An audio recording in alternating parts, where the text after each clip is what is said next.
क्या आपने कभी सोचा है कि कुछ शब्द या ध्वनियाएं हमारे मन और शरीर पर इतनी गहरी छाप क्यों छोड़ देती हैं?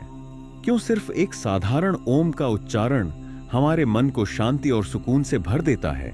यह कोई अंधविश्वास नहीं, बल्कि इसके पीछे छुपा है ध्वनि, स्पंदन और ऊर्जा का ऐसा रहस्य जिसे आज आधुनिक विज्ञान भी समझने की कोशिश कर रहा है। आज की इस यात्रा में हम समझेंगे मंत्रों की शक्ति, उनके रहस्य और उनका वास्तविक वैज्ञानिक आधार, और जानेंगे क्यों हजारों सालों से ऋषि मुनि, योगी और साधक मंत्रों के सहारे आत्मज्ञान की ओर बढ़ते आए हैं। मंत्र क्या है?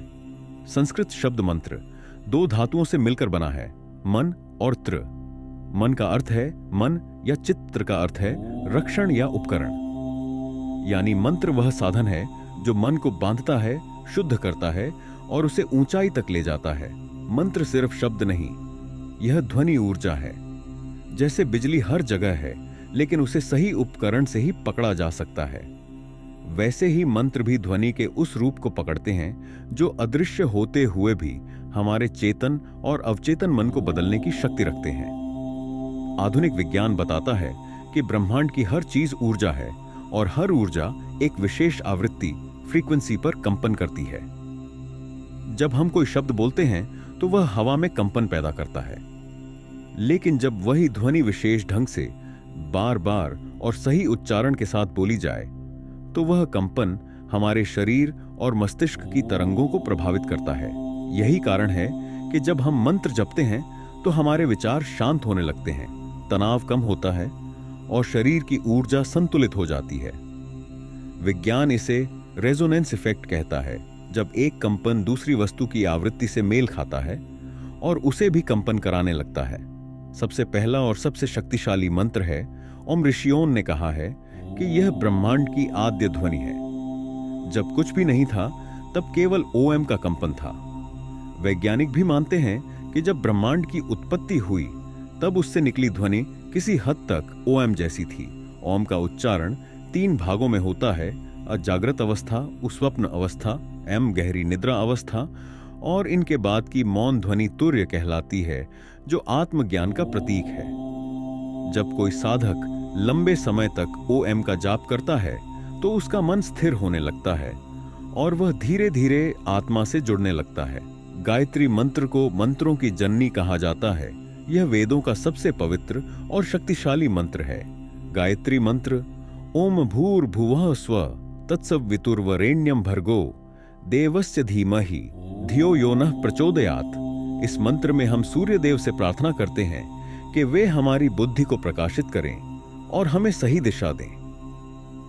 मनोवैज्ञानिक मानते हैं कि इस मंत्र के निरंतर जाप से व्यक्ति की स्मरण शक्ति बढ़ती है, निर्णय लेने की क्षमता मजबूत होती है और नकारात्मक विचार धीरे धीरे मिट जाते हैं। महामृत्युंजय मंत्र को त्रयंबक मंत्र भी कहा जाता है। यह मंत्र भगवान शिव को समर्पित है और माना जाता है कि यह जीवन और मृत्यु के रहस्यों से मुक्त कराता है। महामृत्युंजय मंत्र ओम त्रयंबकम यजामहे सुगंधिन पुष्टिवर्धनम उर्वारुकमिव बंधनान मृत्योर्मुक्षीय मामृतात्।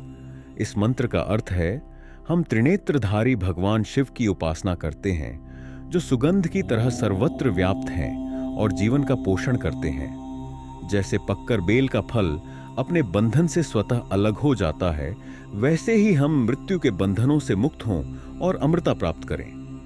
वैज्ञानिक दृष्टि से इस मंत्र का जप करने से हृदय गति सामान्य होती है, तनाव कम होता है और मानसिक शक्ति बढ़ती है।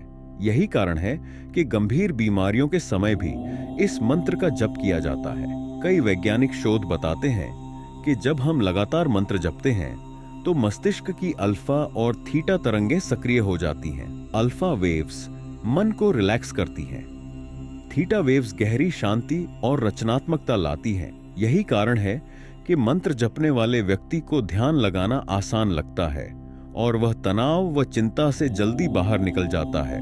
भारत ही नहीं, विदेशों में भी लोग मंत्रों की शक्ति को मानते हैं। जापान में बौद्ध भिक्षु निरंतर मंत्र जप करते हैं। अमेरिका और यूरोप में ओम मेडिटेशन थेरेपी दी जाती है।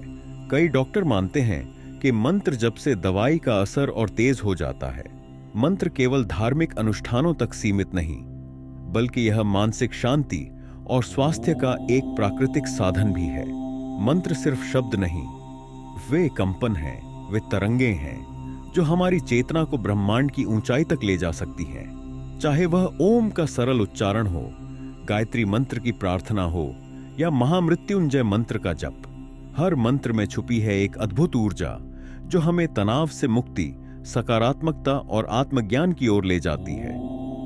क्योंकि जब शब्द पवित्र हो जाते हैं तो वही शब्द साधना बन जाते हैं और साधना ही हमें सत्य तक पहुंचाती है।